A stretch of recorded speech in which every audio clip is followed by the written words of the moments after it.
Right before my SATs, my parents threw me out so my spoiled sister could host her friends for her wedding. When I asked her for help, she told me to live on the streets. So I sent everything to her fiancé and his family, and now the groom has called off the wedding and everyone's in chaos. I'm 17, and for a long time, I'd been pouring all my energy into preparing for the SATs. But then my family, who I honestly consider the worst, decided to kick me out of the house. They wanted to send me to stay with my aunt in the suburbs, all because my sister, Melissa, was getting married in 2 weeks. Her friends were flying in, and she'd invited them to stay at our place. I couldn't grasp why they couldn't just book a hotel for them, like every other wedding guest. Sure, it would cost money, but it was her wedding, and given how much our parents were already bankrolling, I figured an extra hotel wouldn't break the bank. What made it even more infuriating was that my parents didn't even give me a heads up. They dropped this bombshell on me the evening before Melissa's friends were due to arrive, demanding I vacate my room within 24 hours. I tried to argue, suggesting her 7 friends could use the living room and guest room, but they scoffed. It would be impolite, they said, to cram guests when I had a whole room to myself. They then launched into a lecture about hospitality, despite these not being my guests and me having 0 prior notice. I even brought up Melissa and her fiancé, Jack, having their own apartment, thinking some guests could stay there. But that was a firm no. My parents didn't want anything adding to the stress of the wedding. I exhausted every argument, every plea to stay, but my parents were unwavering. Melissa had already promised her friends our house, and that was that. I threw a huge fit because the thought of staying with my aunt, especially before the SATs, was a nightmare. She's incredibly eccentric, doesn't believe in the internet, so no Wi-Fi.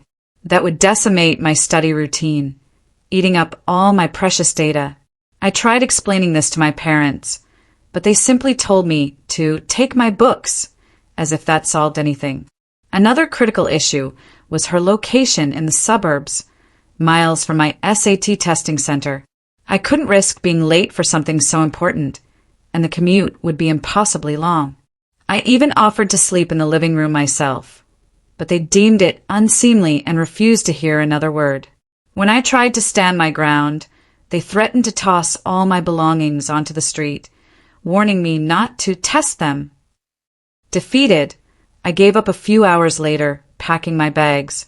My parents, now radiating satisfaction, praised me for making the right choice and doing good for the family. Then came the kicker. They told me I needed to call my aunt myself and ask if she'd be okay with having me until the wedding.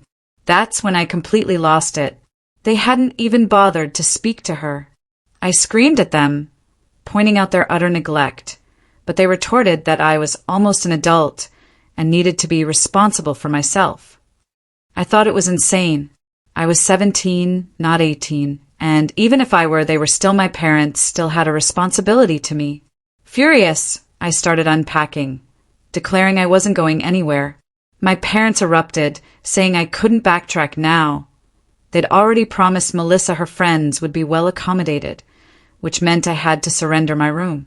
I argued that Melissa's friends' comfort wasn't more important than my SATs, and as my parents, they should prioritize my needs. They were utterly disinterested, consistently putting Melissa first. In a desperate, albeit probably pointless, move, I called Melissa for help. We've never been close, and the dislike is mutual, but I hoped that, for once, she'd intervene to prevent me from being kicked out days before my exam. When I called and urged her to speak to our parents, she put me on speaker. Then, in front of them, she chillingly declared that she'd made her promise and wasn't going back on it. She didn't care about my SATs or anything else. She just wanted me out. If I couldn't find a place to stay, I could go live on the streets. That was, without a doubt, the most heartless thing she'd ever said. The silence from my parents, as she hung up, solidified my dread. I was an utterly insignificant part of this family. In fact, I questioned if they even consider me family at all. That was the absolute last straw. Without another word, I grabbed my bags and went to a friend's house. It wasn't an ideal situation.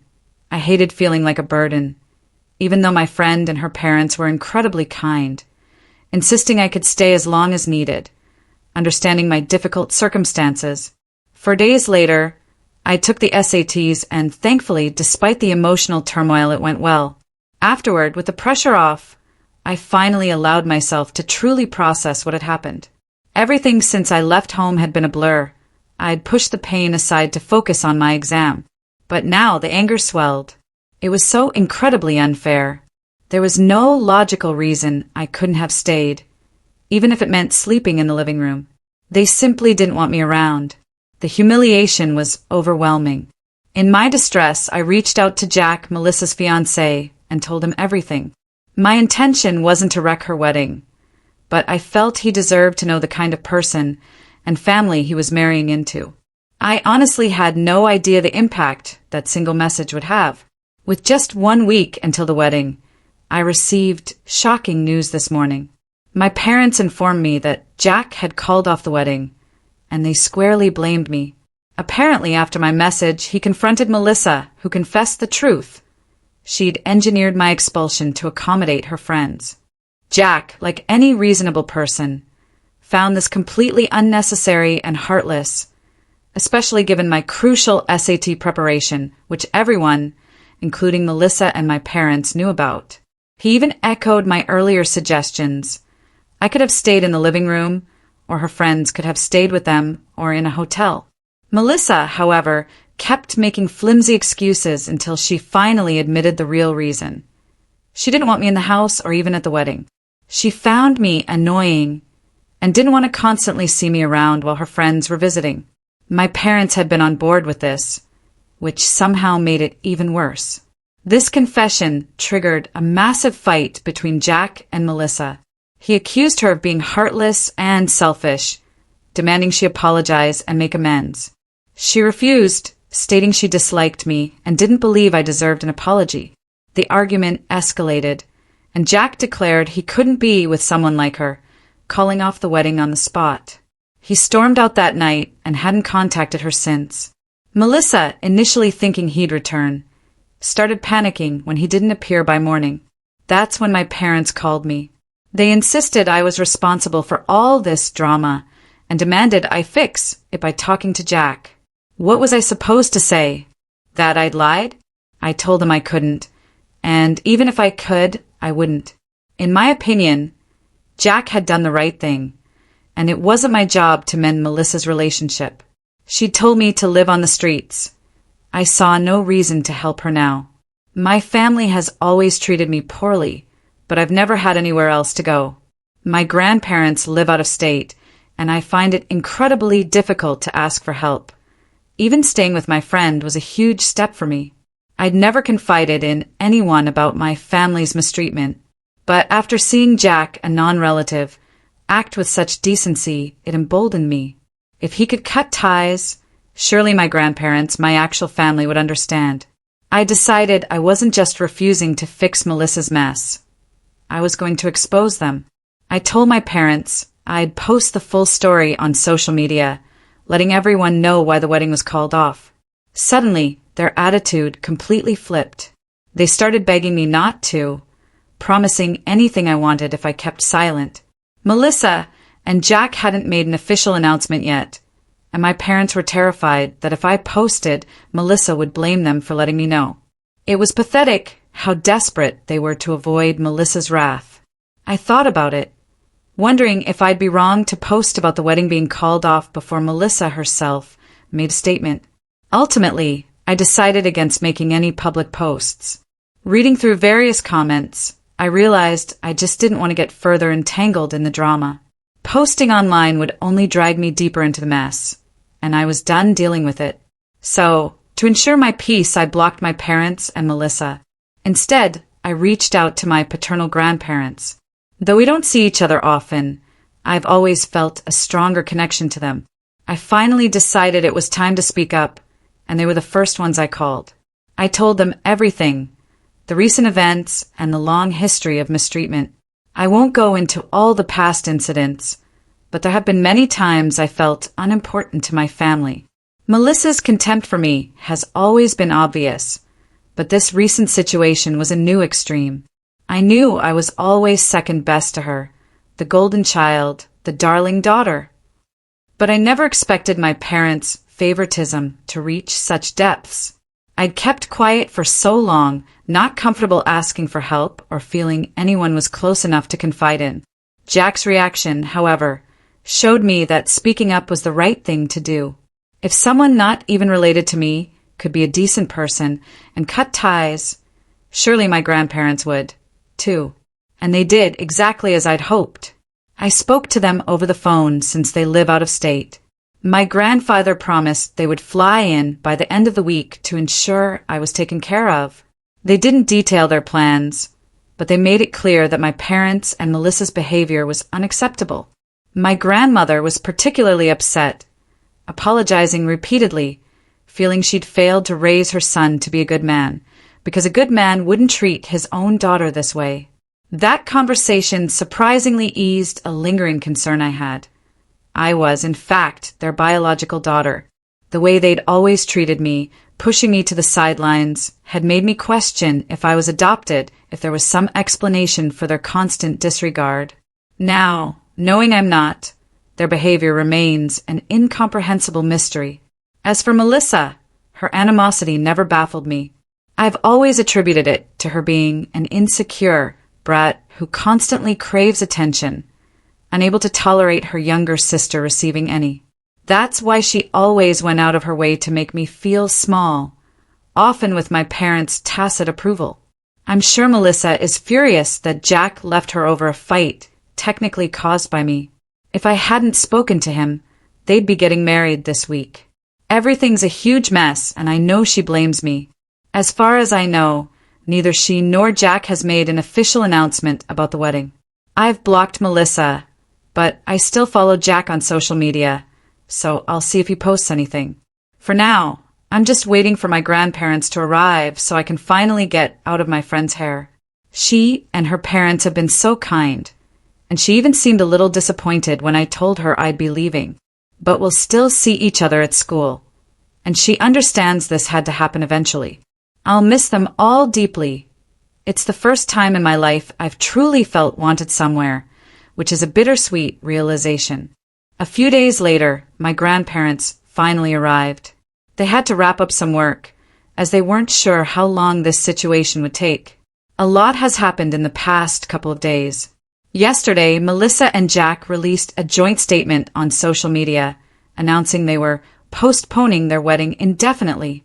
The post had both their names, so I assume they managed to talk and reached this conclusion.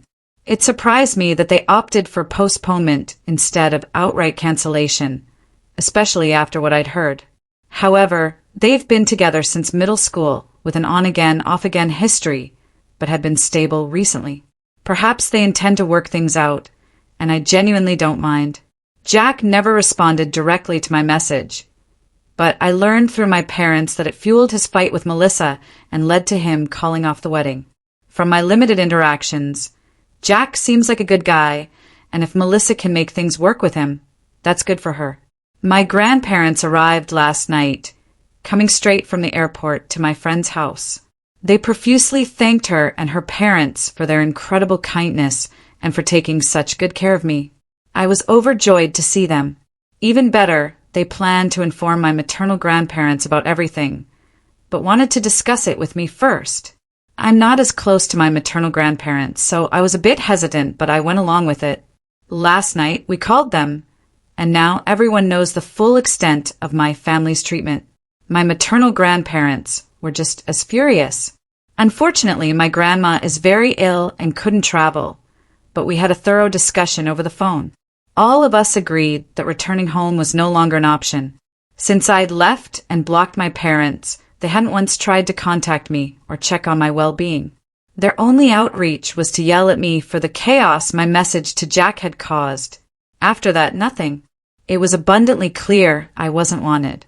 My grandparents proposed a plan.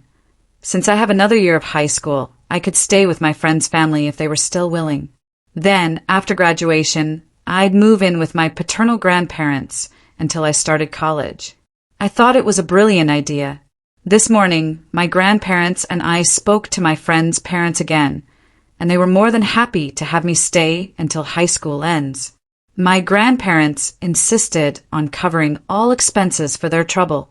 My friend's parents, being incredibly kind and financially secure, initially refused any money, but my grandparents insisted on reimbursing them for everything. I'm so happy I get to live with my best friend. Even in the past, when I'd complain about my parents, she'd always say her family would gladly have me. She truly meant it, and I realize how lucky I am to have a friend like her. Honestly, she's like a real sister, certainly a better one than Melissa. I'm so grateful my grandparents stepped in and made these arrangements. They're also handling all the legal aspects and are contacting my parents as I type this. I'll keep you updated on that front.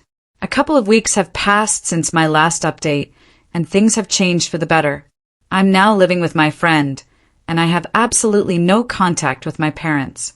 After being confronted by my grandparents, they decided to sign away their parental rights over me. My grandparents now have primary custody, so I'll finish high school here and then move in with them. None of my grandparents want anything to do with my parents, which is wonderful and exactly what they deserve for years of mistreatment. I no longer have to worry about college expenses either. I previously thought I'd need student loans or work through college, but my grandparents have assured me they'll cover everything. Honestly, I tried to feel bad about my parents so easily terminating their parental rights, but all I felt was profound relief. I don't have to deal with that family anymore, and I can't find a single reason to be sad about it. My grandparents also informed me that the rest of our relatives know about how I was treated and how my parents simply gave up their rights. I expect our extended family will keep their distance from my parents for a while. Many people have messaged me to check in, and while they don't explicitly mention the situation, I know why they've suddenly reached out, and I truly appreciate it. Another development is that Melissa and Jack have officially broken up and called off their wedding. Apparently, it wasn't just my revelation. Her behavior had become quite controlling since their engagement, and Jack was already struggling with it. They'd been fighting a lot, and my message was simply the final straw. I'm not taking their breakup too seriously, though. They've had many on-again, off-again periods, so if they want to, I'm sure they'll eventually get back together. But that's their business, not mine. I'm just incredibly grateful to live the way I want now, free from my parents and Melissa. My best friend and her parents are amazing, and I'm genuinely happier than I've ever been. Even my other friends have noticed a change. Apparently, I used to be constantly stressed out,